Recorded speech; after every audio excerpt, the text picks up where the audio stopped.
Welcome to the Story Nerd Podcast, Hook Your Reader episode. This is where we give authors our professional advice about their query letters and their first 10 pages writing samples. I'm Kathleen Fox, and I'm a literary agent with the Rights Factory in Toronto and a freelance editor at Fox Editorial.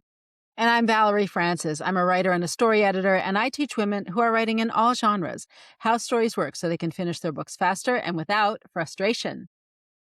On today's episode, we're reviewing a middle grade story from Eva Pontius. And I hope I pronounced your name correctly. It takes a lot of guts for writers to send in their work and have it reviewed publicly, but it shows that they're willing to step out and bet on themselves, and we are happy to help. So, Eva, thank you for sharing and for giving us all an opportunity to learn. Before we get started, we'd love it if you could help other writers find our show by leaving a rating and a review. For Apple Podcast listeners, you can do it right from your phone. Simply go to the show's landing page and scroll to the bottom. It's that simple. And if you're watching us on YouTube, please hit like and subscribe so you never miss an episode. All right, I will get started by reading Eva's letter, and then we can get your thoughts on it, Kathleen. Perfect. Awesome. All right. It's not so much a letter form, so this is going to sound funny when I read it. What Eva sent in is the following. Query book for Cara, Dance of the Peruvians. Note, cover will show Peruvian breed horse in traditional tack. The target audience is middle school, particularly girls. Cara and her dad, recovering from the recent loss of her mother, a famous circuit rider, are ready for a new start on the Camellia Ranch, where Cara's dad will be foreman. Cara loves horses, but riding brings painful memories of her mother.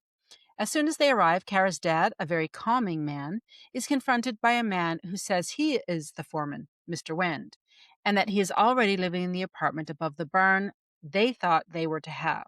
The ranch owner, Mr. Atkins, comes in and clarifies that his son and he have different ideas about the ranch, but that Cara's dad is in charge of the Peruvians, for which the ranch has been famous, and that they can live in his mother's cottage, empty since she went to the nursing home. The adult conflict intertwines with the conflict between Rebecca, the snobbish granddaughter of the ranch's owner and self-styled champion rider/horse expert, and Cara. Rebecca thinks Cara doesn't ride and registers Cara into the big regional horse competition, hoping to make a fool of Cara. More cruelly, she also registers Edna, a girl with Down syndrome who lives with Rebecca's grandparents and who has become Cara's friend, into the queen competition.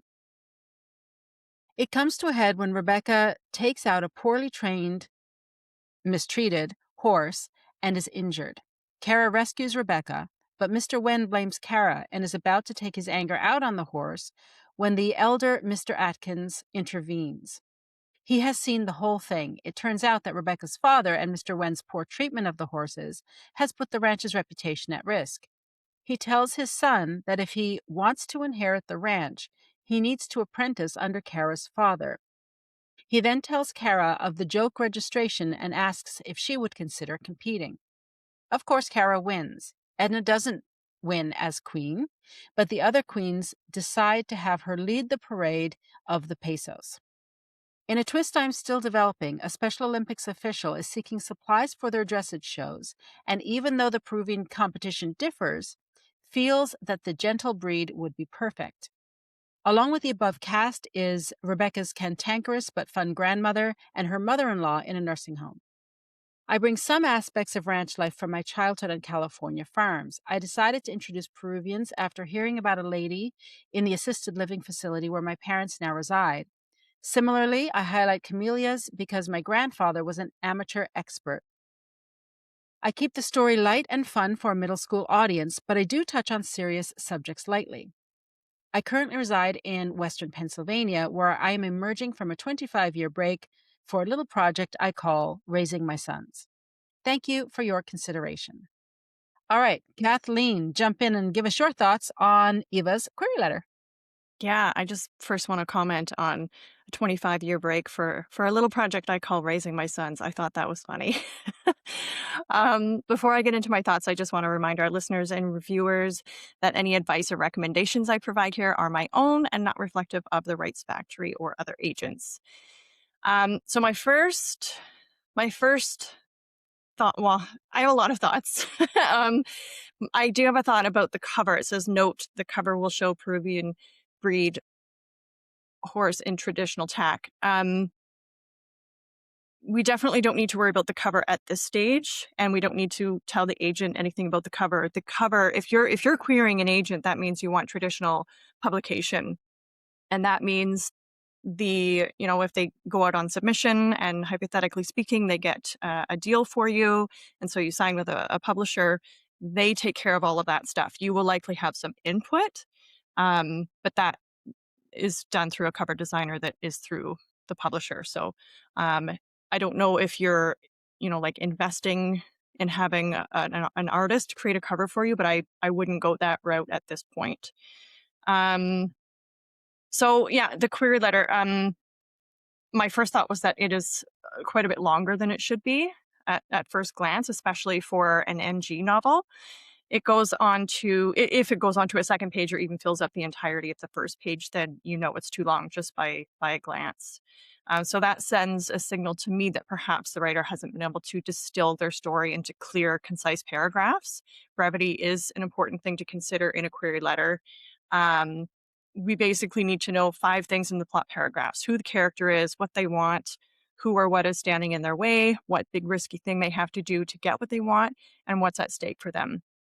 And then all of that has to be woven together with clear wording that sparks curiosity, shows us voice and emotion, and highlights the tension in that story. The unfortunate thing about the plot paragraphs in this case is that we are told what happens at the end, and the agents don't want to know how the story ends in the query letter. We want to be left on a point of tension and be curious about what happens.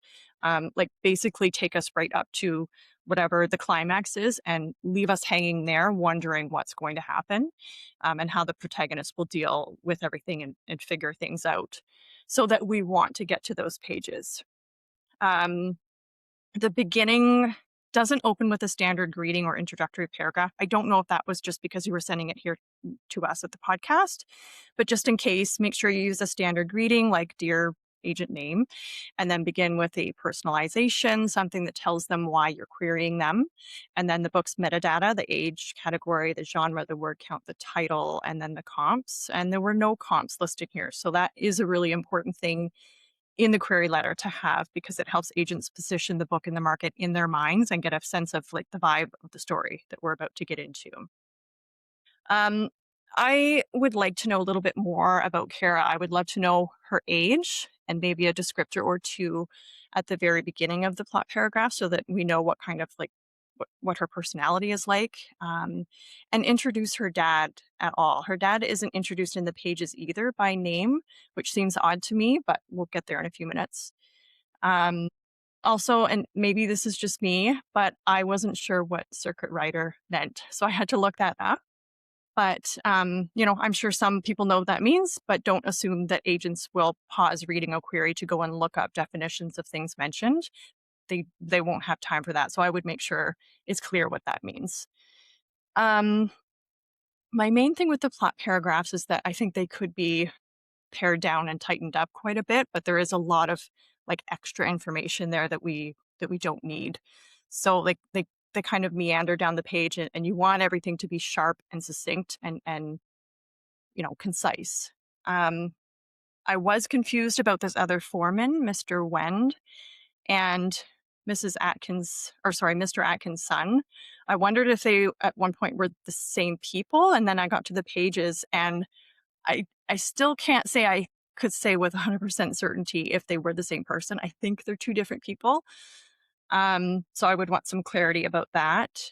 Um, and then there's a line at the end of the plot paragraphs that says, along with the above cast is Rebecca's cantankerous but fun grandmother and her mother-in-law in a nursing home. I would just take that out and focus on the main characters who play essential roles in the plot. You have a very, very short space in a query letter to get all of those important details in. So make sure that you're not including anything that doesn't absolutely have to be there for us to understand the story. And then also to cut down on your word count, I would remove the paragraph about your experience with with the horses and where the idea came from and why you're writing it. Save that for the call with the agent and use this precious space to get to the most important part, which is the plot. You have, 350, 375 words max. You can just add like a brief mention of this in your bio paragraph that you grew up on California farms, and that tells the agent all they need to know about the authenticity that you're bringing into the story. I would just add here, um, Eva mentioned in the query letter that she was still developing a twist. So, Yes. in a real query situation, a writer would only send out the query once the manuscript is fully complete. So, again, this may just because this is sort of an artificial query situation, um, but it tells me that if this was a real situation, that the query was maybe being sent out a bit too soon. Um, and I also noted the lack of metadata. So I couldn't visualize this thing. And in terms of the plot paragraphs, just like you said, there's if Kara is the main character, then the paragraphs in this query letter are going to focus on Kara and what happens to her in the story. So for me, this felt more like a synopsis, although it isn't a full synopsis. It feels more like a synopsis than a query letter, especially like you said, since the ending is given away. So I wanted to just make a couple of comments about the format um, here. So the format of the query letter isn't followed. And as you start to do your research of agents, you're going to find that every agent wants something a little different. Like they all have different submission policies and procedures and guidelines, and and they ask for different things. Some agents really do want to know why you're the best person to write this story. They want more in the query letter, more bio stuff in the query letter, and they'll ask for it.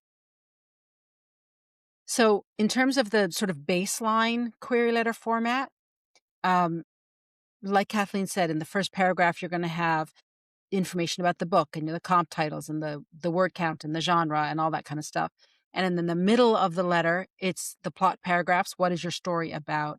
And the end of the letter is about you as the author. And if you are the type of writer who, and I guess this would even be more with nonfiction, Kathleen, correct me if I'm wrong. If you're the type of writer who writing, for example, nonfiction, and you already have a built-in huge audience, or maybe you're writing a memoir and you're already known for the thing in your life, you might want to start with you as the writer and start with your bio paragraph first, because they're going to say, here's someone who is guaranteed to sell 25,000 copies. Great. That's automatically interesting to a publisher, right? uh, would you agree? Yeah. Yeah. I mean, most of the time the bio paragraph is at the bottom of the query letter. But again, yeah, if you have like a big following of some sort or a big platform, I would probably mention that at the top. I I I don't think it's a make or break situation, so you can put it where you feel comfortable, but I will say that sometimes when we send out nonfiction proposals, because platform is so important, that stuff will be closer to the beginning of the proposal. Okay. So all of this information about query letter format and the types of stuff that Kathleen and I are chatting about now, this is all in the query starter kit course that I've got. So if you're interested to know more, you can go check that out. Um, all right. So I have another question, and I'm hoping, Kathleen, that this is not an unfair question, but I have it, so I'm going to ask it. Is this a query letter or a query package that you would finish reading? Let me say why I'm asking the question first. It's not to put you on the spot, although I recognize I probably am.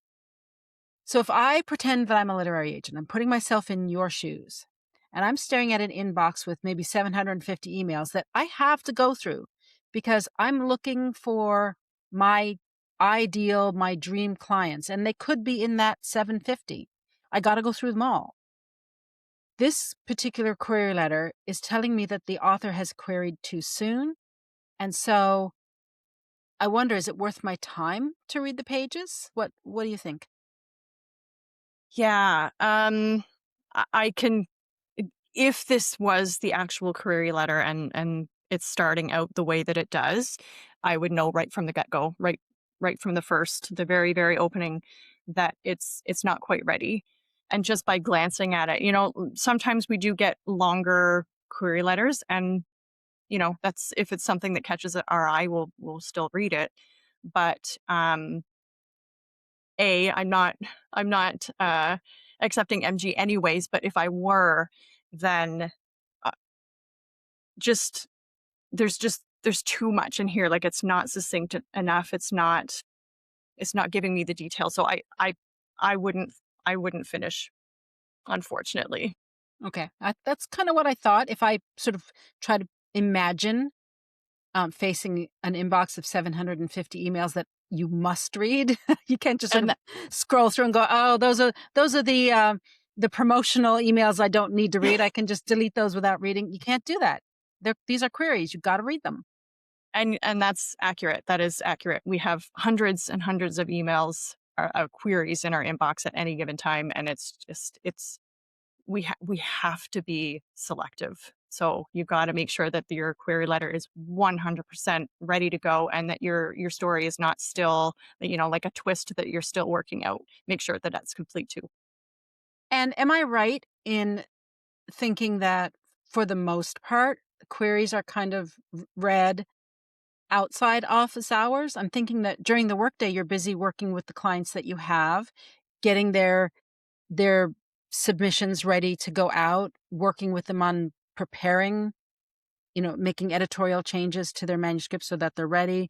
If their book is in the process of coming out, you're helping them with promotion and blah blah blah. If they're working on a new book, you're helping them brainstorm ideas and whatever else it is going on. Like you're busy with the clients you have during the day. So it's maybe you take a Friday afternoon and go through a few, but maybe you're spending time outside what would most people would call a 40-hour work week. So that means you're taking time out of family time out of going to the gym and getting exercise, time for reading a book yourself and clearing your head and doing all the things, going to a show and all the things that we do in life, right? So, yeah, that's exactly why I wondered. All right, I'll jump in with the first 10 pages review. Eva, I love horses and I love stories about horses. And what's more, I think your target audience really goes for this kind of thing. I mean, there are other books for your target audience that feature horses and animals. So, I think the world of your story is really compelling. And since you have some experience in this, I think you can bring some really lovely details to the world that will make it pop and come to life.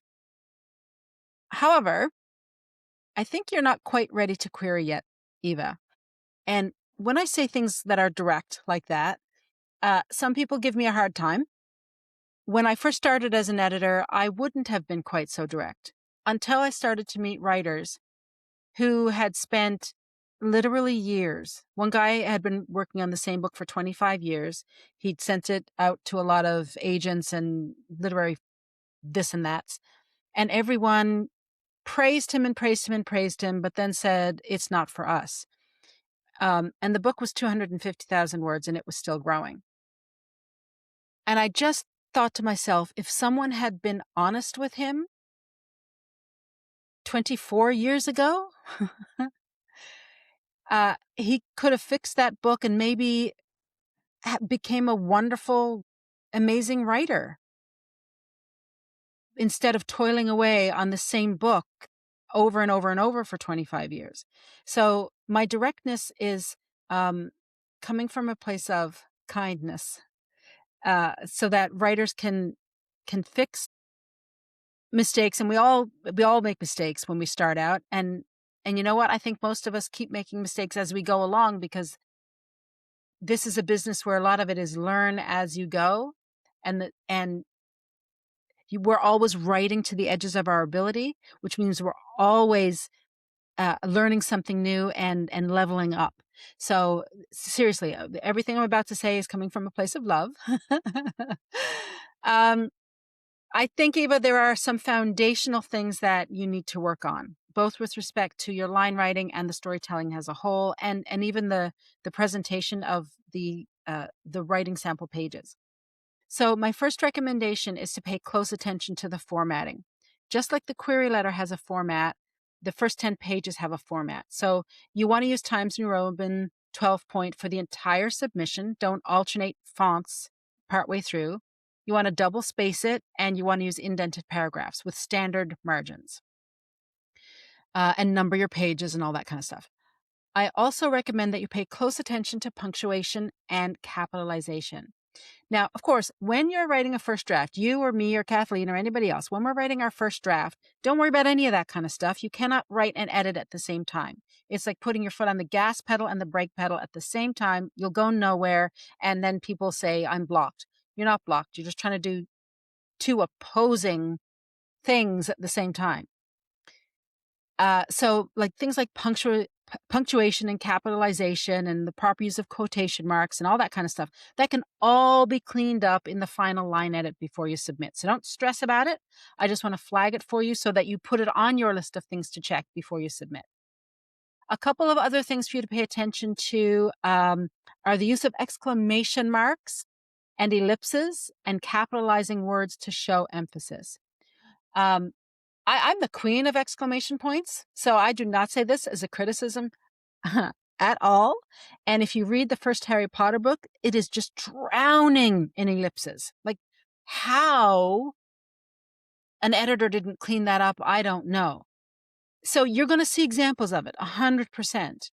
But there are a lot of exclamation marks in these opening pages, so many that they caught my attention. So if you can avoid using them, avoid using them.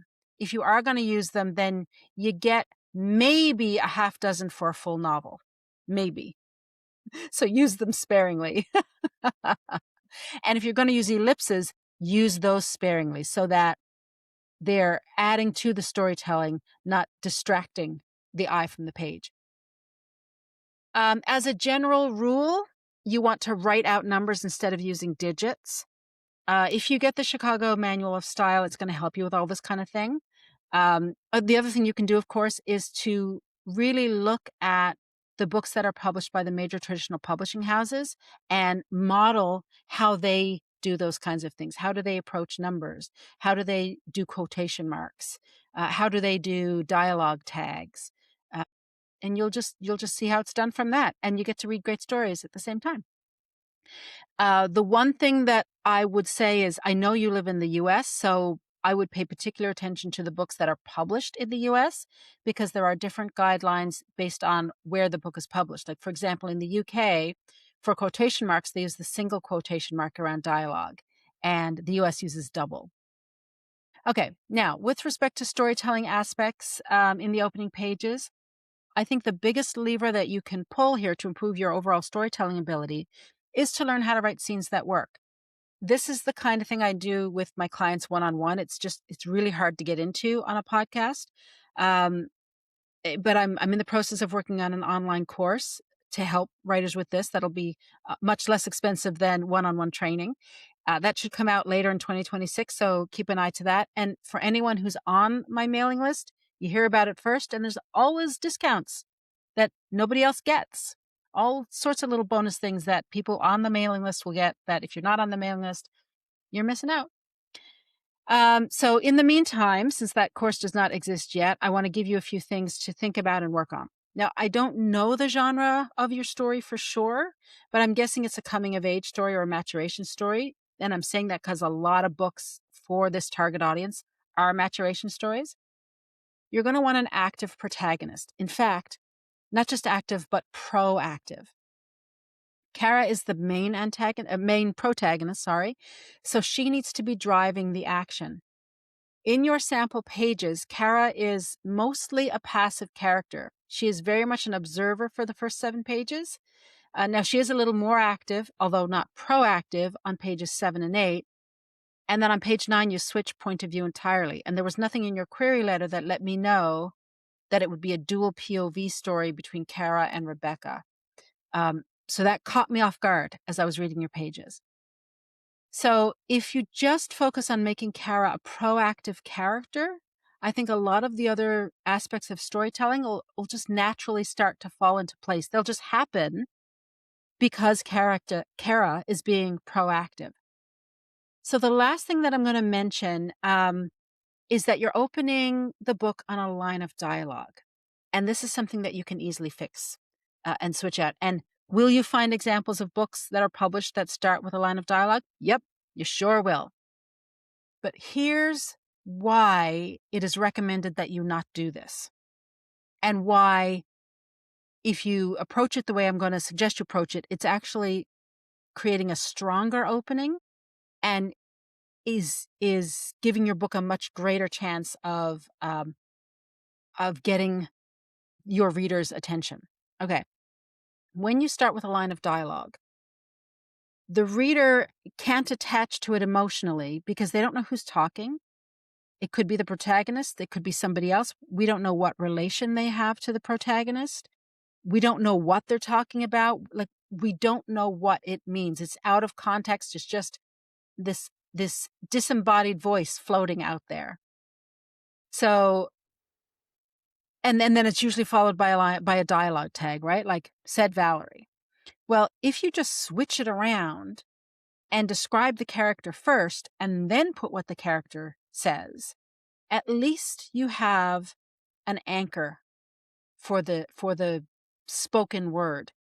You at least know who is speaking, and in openings that start really well, you have an idea of who that person is. We know if it's the protagonist or the antagonist. We have a sense of, is the character old or young? Are they, like, where in the world are they? Like, you'll have a sense of it.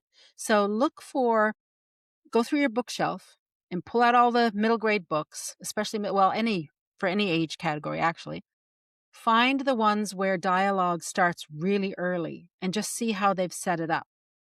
And that'll give you an idea for how to just rejig what you have there and make it a stronger opening by letting us know who Dad is, and who he's talking to, and where are they and when are they? Because Kara is in the car. That's the other thing. Kara's sleeping as the story opens, and her father wakes her up by saying, "Wake up, sleepyhead," or I can't remember the line of dialogue, was something like that.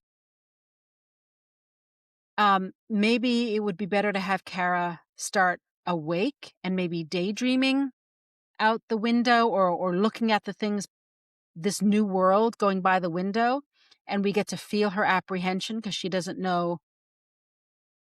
She's out of her comfort zone, right? She doesn't know where they are. She's never been there before, to that state. She knows what state it is, but she doesn't know who's who in the zoo yet, right? She's entering the extraordinary world. Um, Maybe she's fascinated by the foliage and the types of trees they have in this part of the world that are different than the part of the world that she's come to. Maybe the roads are bigger and fancier, like there's more highway, and she's from the country and she's used to more, I was going to say dirt roads. That's a bit of a stereotype, but sort of quieter, calmer, a smaller city, maybe. Like, just start it with the juxtaposition of Kara's old world and new, because then when someone does speak, we know where they are and when they are, and how to feel about the line of dialogue. Okay, I'm going to stop there. That's enough. Kathleen, what are your thoughts? Yeah, I agree. And I had those in my notes as well about immediately starting with dialogue, which I always caution people against doing when they open an entire story because we have zero context at that point. For me, my mind automatically builds scenes as I'm reading the information and descriptions of settings and people and actions and things like that. It's just how my brain works. And I think there are a lot of readers out there that do the same thing. It's not a conscious decision to do it, it just happens while we're reading. And so it's jarring for me and probably many other readers when we have no idea what to picture here. Um, Similarly, there's a part further down once Kara gets into her bedroom where she's thinking about her past, and which I'll get to in a moment, and she suddenly wipes tears from her eyes that we haven't seen form yet. So we haven't seen her start to cry. So it's like, where did the tears come from? So then my mind is pausing the story. It's only a microsecond, but that's all it takes. It's pausing to go back and rebuild that scene in my head because now she has to be crying so that she can wipe away those tears. Um, so I think there just needs to be a little bit more setup at various parts in these opening pages, and I suspect probably in other areas as well. Um, I do think there's a foundation of a story here. I think I think it's probably something one of my daughters would like. She's really into animals and stories with horses in them, particularly. But I just think the execution and the line level writing needs improvement. And you had mentioned the line level errors too, and it does. It's enough to affect the readability. So like those missing quotation marks, it makes your brain pause for a second, and that's the last thing you want your readers to do, to pause to fill in a blank or something like that. So you definitely want to have that sort of thing cleaned up before this gets to the query stage. In the opening pages, I highlighted some descriptive words such as, or phrases such as dry, grassy hills, green, dairy country, neat, huge orange blob, etc. So if this is for younger readers, like younger readers, these might be acceptable, and the repetition as well. But I get the feeling that Kara isn't a toddler or, like super, super young. I get the feeling she's probably in upper middle school or like grade 6 or 7 or something like that. So you might want to find some other adjectives that are in a reading level that matches the main character and your main target audience. Um, and again, with the repetition too, repetition is more popular in like super, super like young stories, but not so much in upper middle grade. And on the other side of that, I also highlighted some words and phrases like topiary and equally obvious build for utility. So these might be a little bit difficult for readers of this age group to fully grasp. So I would just be careful about, the language that you're using to describe things. And I also found the opening page to be really heavy on the description, to the point where I can feel that we're missing other crucial information that will help hook your reader. So, like, I've got a whole big list of things that I look for in opening pages as an editor and an agent. So, like I might be looking for rising tension, or a hint of the protagonist's goal, or what might be standing in the way, or a hint of their emotional wound, which we do sort of get here. And that's something I want to talk about too. There is a hint of something happening in the past, since her dad said they need to get a fresh start. And there's a line at the end of the page, of the first page, where it's a very obvious turnaround. Kara begins to think about something and then stops and forces her mind to think about something else. And I think that could be a little bit more detailed. We have a hint that something potentially bad or sad happened to cause this move. So the second hint is doing the same thing. It's not offering any more information. So when readers' brains read, they like to pick up breadcrumbs or like puzzle pieces and try to put those little puzzle pieces together. In other words, they want to be able to theorize and be actively engaged in figuring out what's going to happen next. Um, if we keep getting obvious clues that, like very obvious clues that don't give us any more information, then we can't theorize, because we don't have like a general direction of, you know, what to or where to start guessing.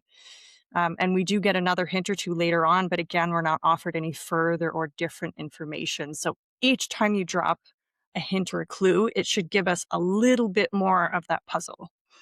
Excuse me.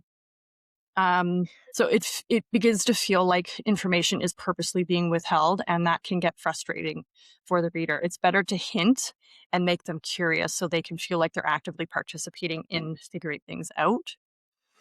Um, and I also noticed some inconsistencies, like Mr. Atkins in the query later became like they were the Alberts in the pages, and then they skipped back to Atkins later on in the pages. And it's totally fine to change your mind about the names. Just be careful that, like, you want to make sure that you're getting all of those instances. Like, do Control F to find all of the Alberts or all of the Atkins and make sure that you're changing all of them. Um, I was also there seems to be a little bit of a timeline issue because Mr. Atkins or Alberts has just settled this issue with who the foreman is and where Kara and her dad will be living. And I think he's walking them over to the house. So I'm wondering how Mrs. Alberts or Mrs. Atkins knew about what happened. There was no phone call to her or text message in the meantime, so I don't know how she knew at all. And then um, it doesn't seem like there would be any time for her and the younger girl, who we later find out is Edna, to go to find out and then go to her mother-in-law, get permission to use the house, and then get to the house and start cleaning the house. So there's definitely a little bit of a timeline issue there as well. Um, and I also wanted to talk about Edna a little bit. So Edna has Down syndrome, and it is tricky whenever we have a character who has a different accent or a different way of speaking. Um, because how do we approach that in dialogue, right? So I would recommend having Kara narrate how Edna sounds different, like do it in the narration, but try not to sound out her way of speaking during her dialogue. Otherwise, you could be unwittingly playing into certain stereotypes. And it also forces the reader to slow down their reading so that their brain can work harder to decode what's being said. And it subconsciously highlights the character's difference um, as their defining trait as a character instead of highlighting their personality. So, yeah, have Kara narrate how Edna's speech sounds to her from her perspective. And you can more subtly convey Edna's voice through like word choice, brief behavioral descriptions, like in a dialogue tag, for example, while keeping the words and spellings standard. And that makes for better readability. Um, I found it strange that the school was open on a Saturday. I mean, maybe they are in some areas, I don't know, but I found it strange that A, it was open on a Saturday, B, people were working there on a Saturday, including who I think is the principal, and then C, scheduling a test for the proctor on a Saturday. So I don't know how realistic that is, but again, like maybe it's different in some areas. So yeah, there was just some other inconsistencies as well, which I left notes in the margins for those things too. And that's my notes. All right. Well, then, what's your final bit of advice for Kathleen? For Kathleen, for Eva. I do think that there's quite a bit of work to be done on the scene and line level writing levels, but I do also think that the idea behind the story is really cute, and I think it would be really great for kids. Um, so I hope that you take all of this feedback and like it. I know getting feedback from people is hard, and it can be disheartening sometimes or discouraging. And I always suggest that people take the feedback and then set it aside for a little bit and let it digest. It might be a day, it might be a week, it might be a month, but come back to it with a fresh and open mind and the determination ready to, get back into those revisions based on feedback that resonates with you. Make sure it resonates with you. And then, yeah, the query letter, just make sure that it is ready, that your manuscript is ready, that you've researched how to compose or draft a query letter, and make sure that it has those specific details that will help agents understand the plot better. And you know what? That's how the pros do it. Because the pros get editorial feedback letters from their editors at the publishing houses. And Yes. sometimes it's a real um, punch in the gut. And so they need to take some time to let it sink in and to sort of catch their breath again. So it doesn't matter where you are in your career, editorial feedback can be really tough, really tough. Which is why I think it's so great that people are willing to put themselves out there and be reviewed on a podcast like this. Yeah. Um, so my final little bit of advice for Eva is this. Writing for middle grade and writing for children, people always think it's easy. And it's actually the hardest writing out there. Because any weakness in your ability to tell a great story seems to have a big light shone on it because kids take no prisoners. If they don't like your book, they're really vocal about not liking your book. That's honestly why I love writing for kids, because they take no prisoners. And if there's weaknesses in my story, they're going to say, I don't get this part. Who is this? Where did they come from? That doesn't make sense. Whereas adults will sort of sugarcoat and be too concerned about hurting your feelings. Kids don't care if they hurt your feelings. They just tell you what they feel. They tell you what they think and what their feedback is. So when you're writing for kids, it's not that you have to ease off because you think, oh, they're young and they don't know. You have to actually make your storytelling skills even sharper because it's harder to hold their attention as well. Much harder to hold their attention. Uh, so as a starting point, really focus on your scene writing skills. I think if you can do that, then a lot of the other stuff will just improve as a result. Yeah, and I just want to mention one more thing too. My Substack this week was about, unfortunately, the decline of enjoyment reading for pleasure in kids, in young kids, in teenagers. And that is one thing, like you have to be so sharp with your storytelling skills. Um, and you're right, they will pick it up because I'm just thinking of my kids too, and they will say very, very bluntly, very plainly, yeah, it's not for me, I don't like it. And they'll say why. Um, yeah. And it is interesting how we grow up and grow into adults and start sugarcoating things. But yeah, it's good to get that honesty from kids, and I think we can learn from that. It just means that we have to be sharper and better and stronger for sure. All right, that wraps it up for this week. If you want us to have a look at your work, visit storynerd.ca for all the details on how to submit. To support the show, please leave us a rating and review and tell your writer friends about us. And if you're watching us on YouTube, be sure to like and subscribe. To get copies of query letters and the writing samples that we feature on the show, join Valerie's Inner Circle at valeriefrancis.ca/inner circle. To get more about my agent wish list or what services I offer as an editor, you can visit KathleenFoxAgent.com and FoxEditorial.com, and that's with 2 X's. And remember, story theory doesn't have to be difficult. It's a tool to help you write more, not less. So take it one step at a time and have fun.